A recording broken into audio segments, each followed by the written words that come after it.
of Mexican technology, and quite frankly, we've already got the mix. And you know, Home Depot will tell you to mix like a 4-to-1 ratio, but we kind of just eyeball it and put water, mix it, and eyeball it again.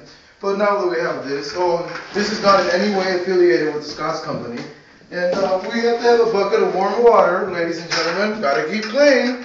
And basically, what we have here is, this is what's called the backsplash to the vanity set, and it'll cover pretty much this much. And that's why we have one here with a crack, because you know what, it's not going to show, and it was damaged in transport by a Border Patrol officer, so it works out today. These are what you commonly call cruces or crosses, and these are basically your spacers. You live and die by these, but a lot of amateurs just like to eyeball it, and that's why you get crooked things like in the bathrooms of gas stations and casinos.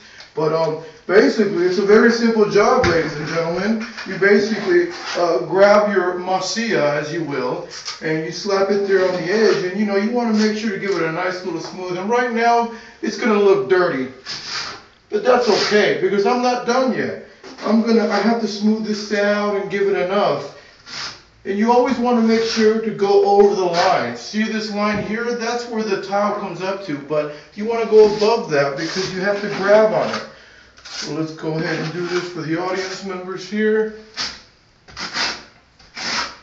You know, and this is really a skill that I've developed over the years, learning these attributes. If you talk to some members of my family, they'd say that Victor Ramos is the expert in this. But if you talk to others, such as Unico, they'll say that they're the real bosses when it comes to this type of activity. So, you know, the discussion's all over the board as to who provides the best tiling work. But one thing's for sure, when you smooth this out, you kind of want to get it even, because you don't want it to pop out too much from the other tiles. And don't forget, grout's your best friend. Grout fills everything in.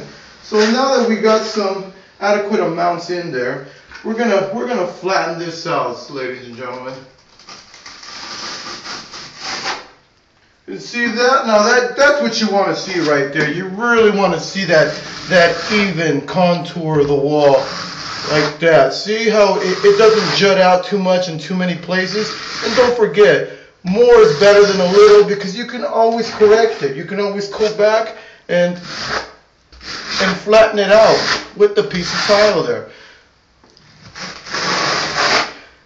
And there we go. Now, this is a little spotty right there, so just to be on the safe side, I'm going to add some more right there. And that's okay, even if I messed it up right there, because don't forget, we can always come back.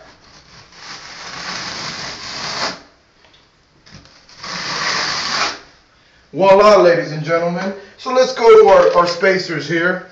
And we have our spacer here. Actually, this spacer looks a little crooked, but I think we can make it work. We got it here.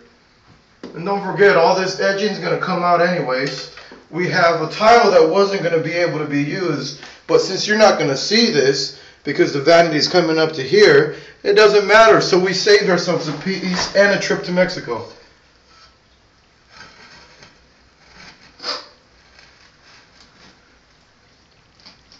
Want to make sure to squeeze it right to the right, ladies and gentlemen. Make sure this comes out right there, and voila, look at that fit. And if you come over the top here, that's how the vanity sits. Not too much of a gap, pretty on point, especially if you look at it from there. And that, ladies and gentlemen, is how you tile.